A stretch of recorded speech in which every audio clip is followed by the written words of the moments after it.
If you want to level up your cooking, mastering demi-glace is a must. There's a reason it's called liquid gold in the culinary world. It's a rich, umami-packed brown sauce that chefs swear is the secret weapon for any dish. But to make demi-glace, you first need Espagnole. And to get that, you've got to start with veal stock. I've got 16 total pounds of veal bones that cost me $1.92 a pound.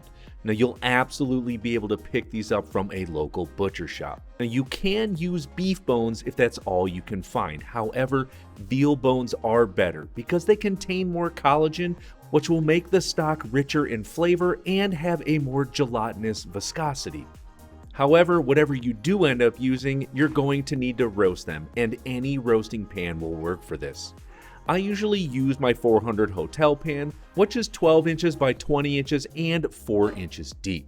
Evenly spread the bones and take care not to overlap them. Remember, we want to roast them, we don't want to steam them.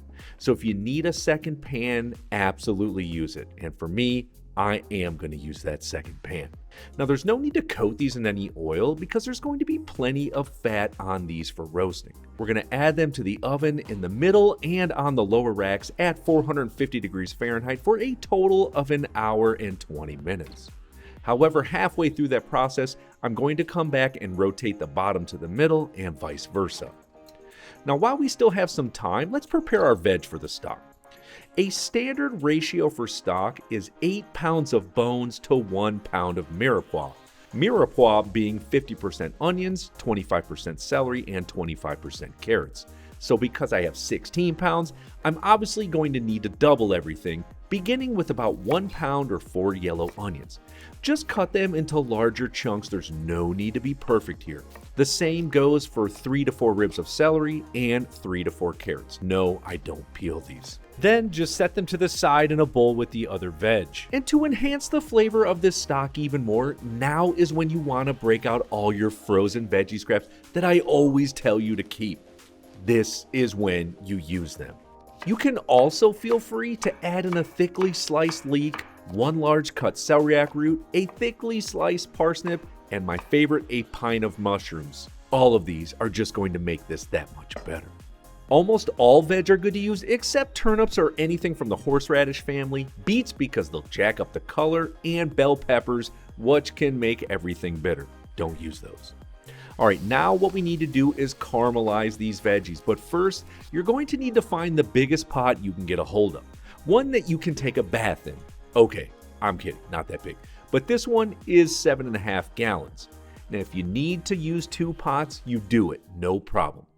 It's about that time to pull out the bones. These look beautiful, and the smell in my kitchen is divine. We're roasting meat. Why wouldn't it be? All we're going to do is transfer these over right into the pot. Then we're going to cover them with about 3 gallons of cold water. The biggest thing here is to make sure the bones are completely submerged by at least 1 to 2 inches.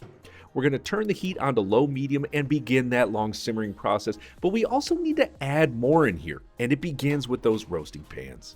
I'm going to drain the rendered fat from one pan into the other and crank the heat up to medium. We're going to add in all that veg and roast it up right into that rendered veal tallow. So good.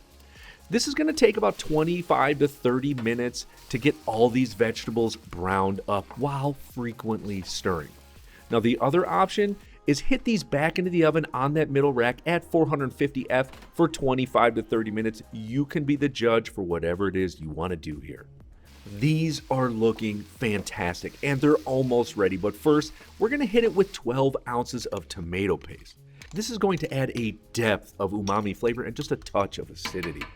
We cook this right into the vegetables while frequently stirring for a total of 8 to 10 minutes over low to medium heat, so we turn it down a little bit.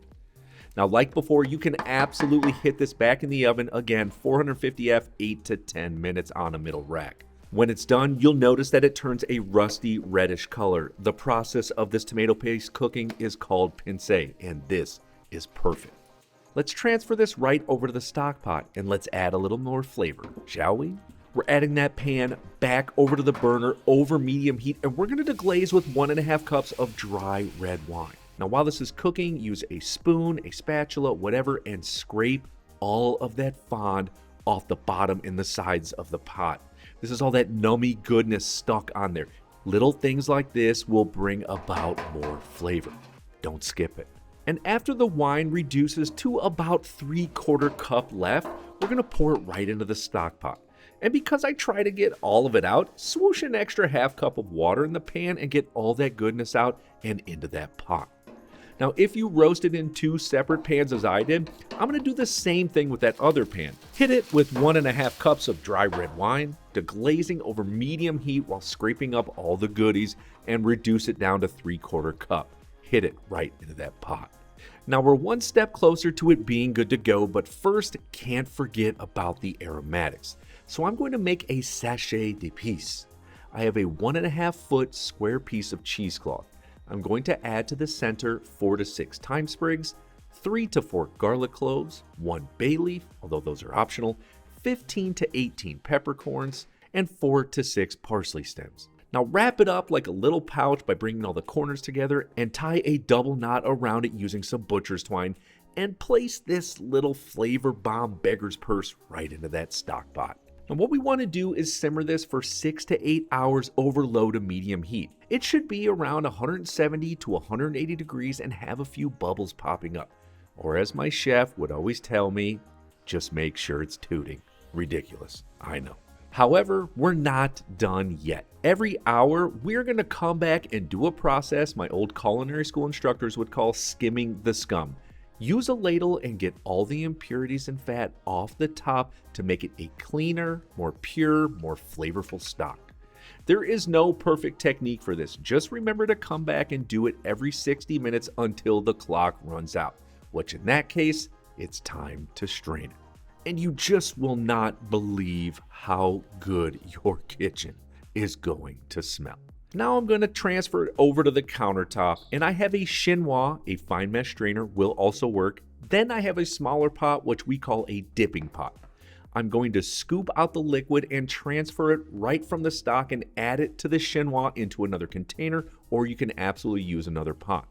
Now you could strain this through a cheesecloth if that's all you have, no problem. And for a little chef technique, when the chinois starts to get clogged up, skip the rubber spatula and opt for a small ladle and move it up and down to get things through much quicker. You're welcome. Once it's completely strained, I usually come back one more time and get rid of as much fat off the top as possible. One more scum skimming, if you will. All in all, you'll probably get 2 to 2.5 gallons total of a beautiful veal stock. And if you stopped right here, this is what you would use in all your soups, or your thick stews, or even your braising liquids for things like short ribs or even lamb shakes. So good. But hey, what about all those leftover bones? Do I throw those out? You can. Or here's an old technique I learned from one of my favorite chefs that I work for, Chef Daniel Pliska. Make something called a remoulage, or translated to a rewetting. Pot goes back on the stove and cover the bones completely again with cold water. Now these will only cook for a total of 3 to 6 hours over low to medium heat. The flavor's less intense, but still far better than anything that's coming out of a box from the grocery store. I love doing this. All right, let's reset. All right, step 1 is done. Now it's Espagnole sauce time. So if you've never heard of Espagnole sauce, it's one of the 5 classic French mother sauces, along with bechamel, hollandaise, velouté, and tomate. Once you've got Espagnole, you can then make smaller sauces like this demi. At this stage, we're going to roughly chop 2 yellow onions, 3 ribs of celery, and 3 carrots. Let's bring this back to the cooktop, and in a large 2-gallon pot, over medium heat, I'm going to add in 2 tablespoons of unsalted butter. Remember, always unsalted in cooking and baking so that you can control the sodium content.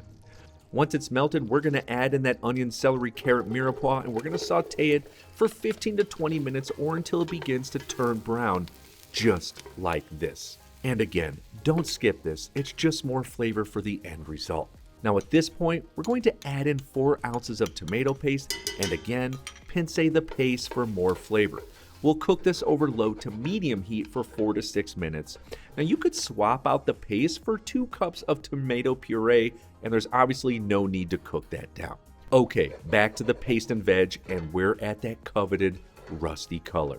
Beautiful. Now at this stage, I'm going to pour in half of the veal stock, which is going to be around 5 quarts. It's okay if you're plus or minus a cup or two, no problem. Now for some aromatics, you could do that sachet de piece in the cheesecloth, or if you do have a chinois or fine mesh strainer, things can go right into the pot. I'm going to use the same amount as last time, 4 to 6 thyme sprigs, 4 to 6 parsley stems, 2 to 4 garlic cloves, 15 to 18 peppercorns, and 1 bay leaf, and that one is again optional. Now we're going to cook this for a total of 2 hours, and yes, you guessed it, we are coming back every 30 minutes to skim some more scum. With about 30 minutes left in the cooking process, we're going to come back over to make a brown roux. So in a large saute pan over low to medium heat, I'm adding in 8 ounces or 2 sticks of unsalted butter. Now once it's melted, I'm going to whisk in 8 ounces or about 1.5 cups of all-purpose or bread flour. We're going to cook it while frequently whisking for 20 to 25 minutes. It should be smooth and shiny and will turn brown like this after that amount of time. Perfection. Let's bring our brown roux right over to the stock pot, and we are going to add it in while constantly whisking the stock until it is completely incorporated. We'll cook this for a further 20 to 25 minutes, and boom, now you've got Espagnole sauce. And the same exact process as before will ensue. Chinois, dipping pot, and straining the Espagnole sauce into a large 3-gallon pot, or any larger pot will work. Don't forget my ladle trick if things start to clog up, and get all of that goodness out. Take the time to do this. The smell in here, 10 out of 10. Definitely recommend. Veal stock, check. Espagnole sauce, check. Let's bring this thing home and make the demi. I'm going to pour the remaining 5 quarts of veal stock into the strained Espagnole sauce pot, and before we reduce it down, we're going to hit it with 1 bay leaf, again optional, 4 to 6 thyme sprigs, 4 to 6 parsley stems, 15 to 18 peppercorns, and 2 to 4 garlic cloves. We're hitting it back on the cooktop. Over low to medium heat, we need to reduce this down in half. After all, that's what demi-glace means. More on that in a few seconds, but first, the amount of liquid's here, and we need to get it down to here. This will take anywhere from 3.5 to 4 hours at this temperature. And don't forget to come back every 45 minutes to skim the scum. And even I'm sick of saying it, I'm sorry. You'll also start to notice as you come back those reduction rings around the inside of the pot from where you started to where you're trying to go will absolutely help guide you. Okay, so about that demi-glace. It translates into half glaze and was created by the famed Auguste Escoffier in the early 1900s by making the reduction of equal parts stock and espagnole into half the amount and sometimes 3/4, which is honestly what I'm going to do. Now some folks out there make the stock, strain it, and reduce it down all the way until about 4 to 6 cups of the stock remains. This is better known as a glace de viande, not a demi-glace. Okay, speaking of that demi, let's go back to it. One last final skimming and we are good. I reduced it from a bit more than half to almost 3/4 of the way, and it looks beautiful. I'm going to strain this gold through a chinois. Feel free though to also scrape the sides of the pot to get all that fond off of there. Believe it or not, an incredible amount of goodness is stuck to that side of the pot. Use it. Once it's strained, you'll see beautiful viscosity, flavor, and richness.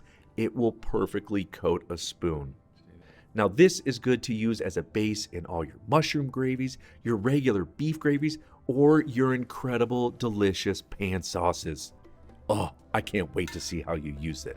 However, if you're not going to be using it right away, what I like to do is I cool it down and then transfer it to 32, 16, or 8-ounce containers and then freeze it for up to 6 months.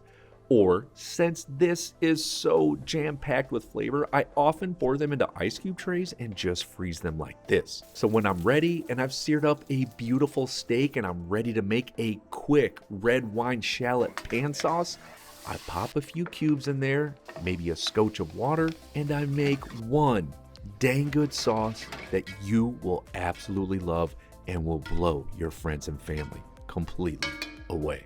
And if you chill it, this is what it will be like. Just look at how gelatinous that is.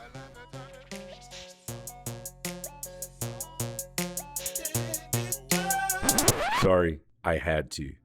But all in all, This 12 to 13 hour sauce is absolutely worth it. You have to know how to make this sauce, but you can't rush it. It just takes time, but I promise you it will be well worth it.